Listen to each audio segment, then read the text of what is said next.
다 같이 사도신경으로 신앙 고백하도록 하겠습니다.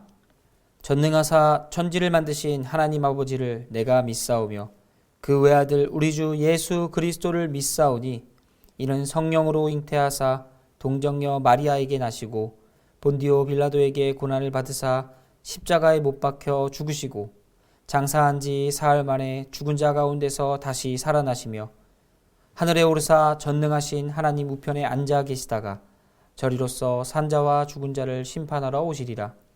성령을 믿사오며 거룩한 공회와 성도가 서로 교통하는 것과 죄를 사하여 주시는 것과 몸이 다시 사는 것과 영원히 사는 것을 믿사옵나이다. 아멘.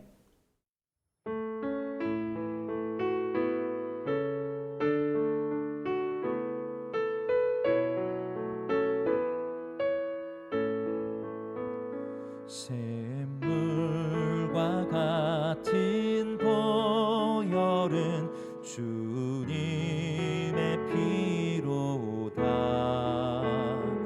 보혈의 죄를 씻으면 정하게 되겠네. 정하게 되겠네. 정하게 되겠네.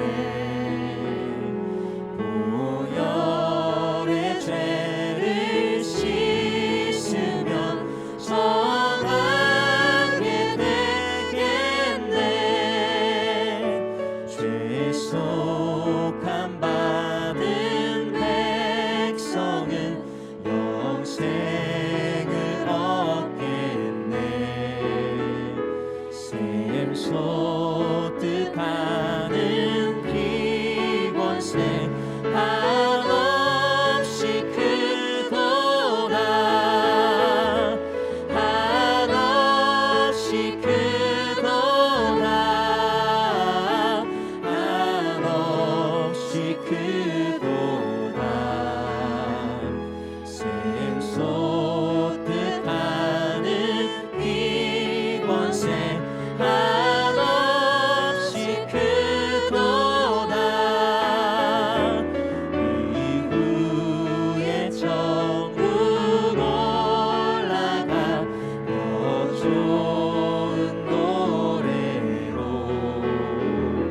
날 구속하신 은혜를 늘 찬송하겠네. 늘 찬송하겠네. 늘 찬송하겠네. 날 구속하신 은혜를 늘 찬송하겠네. 늘 찬송하겠네. 늘 찬송하겠네. 날 구속하신 은혜를 늘 찬송하겠네.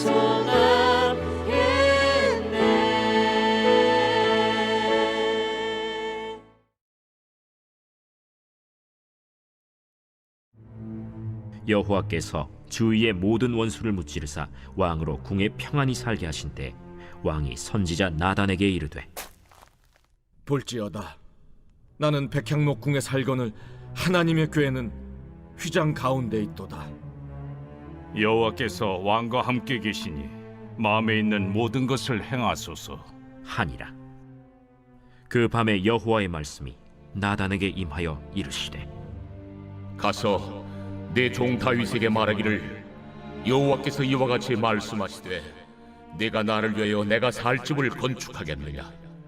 내가 이스라엘 자손을 애굽에서 인도하여 내던 날부터 오늘까지 집에 살지 아니하고 장막과 성막 안에서 다녔나니 이스라엘 자손과 더불어 다니는 모든 곳에서 내가 내 백성 이스라엘을 먹이라고 명령한 이스라엘 어느 지파들 가운데 하나에게 내가 말하기를 너희가 어찌하여 나를 위하여 백향목집을 건축하지 아니하였느냐고 말하였느냐.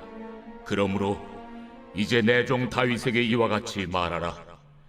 만군의 여호와께서 이와 같이 말씀하시기를 내가 너를 목장 곧 양을 따르는 데에서 데려다가 내 백성 이스라엘의 주권자로 삼고 내가 가는 모든 곳에서 내가 너와 함께 있어 내 모든 원수를 내 앞에서 멸하였은즉 땅에서 위대한 자들의 이름같이 내 이름을 위대하게 만들어주리라.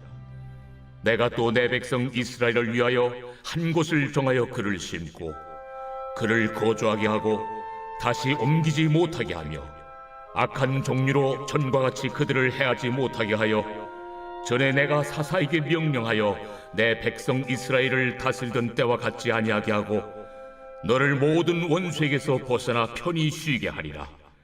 여호와가 또 내게 이르노니 여호와가 너를 위하여 집을 짓고 내 수완이 차서 내 조상들과 함께 누울 때에 내가 내 몸에서 날 내 씨를 내 뒤에 세워 그의 나라를 견고하게 하리라. 그는 내 이름을 위하여 집을 건축할 것이요 나는 그의 나라 왕위를 영원히 견고하게 하리라. 나는 그에게 아버지가 되고 그는 내게 아들이 되리니 그가 만일 죄를 범하면 내가 사람의 매와 인생의 채찍으로 징계하려니와 내가 내 앞에서 물러나게 한 사울에게서 내 은총을 빼앗은 것처럼 그에게서 빼앗지는 아니하리라. 네 집과 네 나라가 내 앞에서 영원히 보존되고 내 왕위가 영원히 견고하리라 하셨다 하라. 나단이 이 모든 말씀들과 이 모든 계시대로 다윗에게 말하니라. 다윗은 하나님의 은혜로 이스라엘의 왕이 된 사람입니다. 그는 하나님께서 세우신 인간 왕이 된 사람이라는 거죠. 오늘 사무엘하 7장에서는 여호와께서 주의 모든 원수를 무찌르셨다라고 기록하며 하나님께서 이스라엘을 지키시고 가장 앞서서 승리를 주셨다는 것을 우리는 발견할 수 있습니다. 이스라엘의 역사는 하나님 중심적으로 돌아갑니다. 하나님이 부르시고 하나님이 세우셨으며 하나님이 전쟁에 가장 앞서 계셨고 모든 승리를 하나님으로부터 얻게 만들었다는 것입니다. 다윗도 하나님께 주신 이 평화가 좋았고 이스라엘이 누리는 이 강성한 시대가 너무 좋았습니다. 그러다 보니 이 모든 승리와 평화가 어디 있는지 살펴보게 되고 그것이 하나님께로부터 나왔다는 것을 다윗은 알게 되는 것이죠. 그는 하나님의 선지자 나단을 불러 하나님의 집, 하나님의 전을 짓기 위해서 그에게 의견을 물어봅니다. 하나님의 집을 자신이 직접 건축해도 될지 하나님의 선지자인 나단에게 물어봤다는 겁니다. 여기까지만 봤을 때는 굉장히 좋은 의도인 것 같고 좋은 방향으로 진행되는 것 같습니다. 그리고 나단도 이 다윗의 이야기를 들은 다음에 하나님의 전을 짓는 것이 아마 하나님이 기뻐하실 것이라고 이야기하며 다윗에게 그것을 허락하는 모습을 보여주게 되죠. 우리는 여기서 두 가지 문제를 발견하게 됩니다. 먼저는 다윗의 태도와 나단의 태도를 통해서 우리는 알 수 있습니다. 먼저 다윗의 태도를 봤을 때 그는 언제나 하나님께 묻는 사람이었습니다. 그러나 하나님의 집, 성전을 지을 때에는 하나님께 묻지 않고 하나님의 선지자인 나단에게 물어봅니다. 간접적으로 그의 의견을 묻고 자신이 하고자 하는 일들에 대한 지지를 받기 위해서 이러한 행동을 한 것으로 보입니다. 또 하나님 앞에 순수하지 못한 자신의 의도가 드러날까 사람을 속일 수 있는 사람을 앞세워 나단이라는 하나님의 선지자라는 대언자를 통해 자신의 의견을 지지받기를 바랐던 모습인 것으로 보입니다. 다윗은 하나님의 궤가 휘장 가운데 있었고 또 계속해서 움직이는 하나님의 궤가 마치 승리의 역할을 하는 것처럼 생각했습니다. 하나님의 임재와 또 이스라엘의 평화가 하나님의 궤로부터 오게 된다는 이스라엘의 전형적인 생각과 많이 닮아 있는 것으로 보입니다. 실제로 이스라엘은 하나님의 궤가 있었으면 무조건 승리했습니다. 대부분의 경우에는 하나님의 궤가 함께하고 하나님께서 함께하시면 이스라엘이 전쟁에서 승리했던 것을 발견하게 되죠. 그리고 다윗 역시 이러한 형상에서 벗어날 수 없었습니다. 그러나 하나님께서 말씀하시길 그 땅 아래에 있는 것, 땅 위에 있는 것, 하늘에 있는 그 어떤 것의 형상으로도 하나님의 형상을 만들지 말라고 한 것을 다윗 역시 잊어버린 것 같다는 겁니다. 여전히 이스라엘은 눈에 보이는 것을 중요시 여겼고 다윗도 이러한 문제에서 자유로울 수는 없었습니다. 두 번째는 나단의 태도인데요. 나단은 하나님의 선지자로서 하나님 말씀을 대언하는 사람이었습니다. 즉 하나님께서 보내신 이스라엘의 대언자였다는 거죠. 이스라엘이 어떠한 잘못된 일을 하였을 때 하나님께서 나단을 통해서 이스라엘을 꾸짖으시고 하나님께 돌아오도록 만드셨습니다. 또한 하나님에 대한 일들은 나단을 통해서 확인을 받고 나단은 하나님께서 원하시는 것이 맞는가 그렇지 않은가 하나님께 여쭤보고 이스라엘에게 전달해주는 중간다리 역할을 했다는 거죠. 그런 나단이 다윗의 이러한 말에 어떻게 대답했습니까? 그는 다윗에게 그것들이 좋다고 보기에 좋다고 이야기했습니다.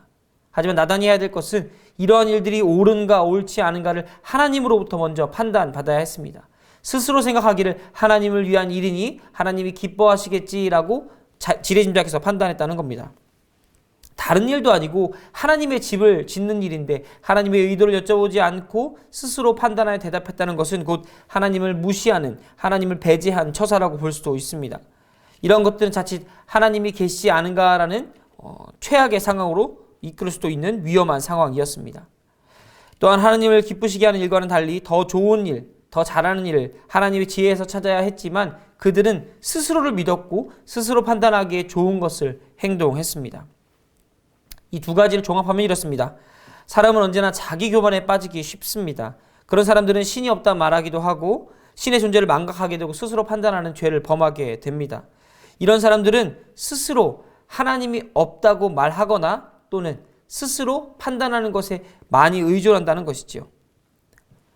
오늘날 이러한 일들이 우리 주변에도 얼마나 많이 일어나고 있습니까? 하나님을 믿는다고 말했던 사람들이 어느 순간에 실망과 좌절로 인하여서 신이 없다고 말하는 사람도 주변에 많습니다. 또 신앙생활 한다고 하지만 스스로 자기 합리화에 빠져서 하나님의 뜻을 곡해하거나 또는 자신의 의도대로 잘못 해석하는 경우도 얼마나 많습니까? 우리는 이러한 것들로부터 우리 자신을 잘 지켜야 합니다. 하나님은 우리 뜻대로 움직이는 분이 아니라 하나님의 뜻을 우리에게 알려주시는 절대자이고 창조주이십니다. 하나님의 지혜는 무궁하여서 우리의 생각으로 판단할 수 없고 또 우리도 하나님의 생각을 감히 짐작해 볼 수도 없습니다. 우리는 이러한 사실을 절대 잊어서는 안 됩니다. 하나님께서 우리에게 많은 것을 베푸셨다 한들 우리가 하나님을 잘 알 수도 없고 또 짐작해서도 안 된다는 것입니다. 우리는 그렇기에 항상 겸손한 모습으로 하나님을 또 바라고 하나님의 뜻을 구하며 하나님의 지혜 안에서 모든 것을 해결할 수 있도록 매일의 삶 가운데 하나님을 드러내야 할 것입니다. 사랑하는 성도 여러분, 다윗은 실수합니다. 인간은 실수합니다. 그러나 절대자 하나님은 절대 실수하지 않으십니다. 그런 하나님께서 약속하시길 내가 내 집을 짓는 것이 아니라 내가 하나님께서 다윗의 집을 지어주시겠다고 도리어 약속해 주십니다. 우리는 때때로 잊어버립니다. 모든 것의 시작이 사람이 아니라는 것을 망각하며 산다는 거죠. 모든 것의 시작은 하나님입니다. 우리를 찾아오시는 분도 하나님이시고 우리 가운데 하나님을 일을 시작하시는 분도 하나님이시며 우리를 이끌어 가시고 마지막에 승리를 약속하신 분도 하나님이십니다. 모든 것은 다 하나님이 하셨다는 것을 잊으면 안 되겠습니다. 오늘 하루도 실패와 좌절밖에 없는 인간의 지혜를 의지하는 것이 아니라 온전함으로 우리를 이끄시고 가장 좋은 것으로 우리를 채우시는 하나님을 의지하는 하루가 되시길 간절히 소원합니다. 기도하겠습니다. 사랑의 하나님 감사합니다. 매일매일 삶 가운데 사람을 의지하는 것이 아니라 하나님을 의지하며 살게 하시고 모든 것들 가운데 가장 뛰어나신 하나님을 더욱더 신뢰하고 의지함으로 가장 좋은 것, 지혜를 얻고 이 세상을 살아가는 우리가 되게 하여 주시옵소서. 감사합니다. 사랑합니다. 예수님의 이름으로 기도드렸습니다. 아멘. 하늘에 계신 우리 아버지여, 이름이 거룩히 여김을 받으시오며 나라의 임하옵시며 뜻이 하늘에서 이룬 것 같이 땅에서도 이루어지이다.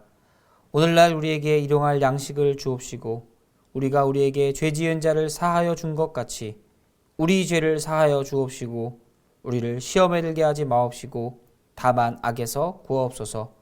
대개 나라와 권세와 영광이 아버지께 영원히 있사옵나이다. 아멘.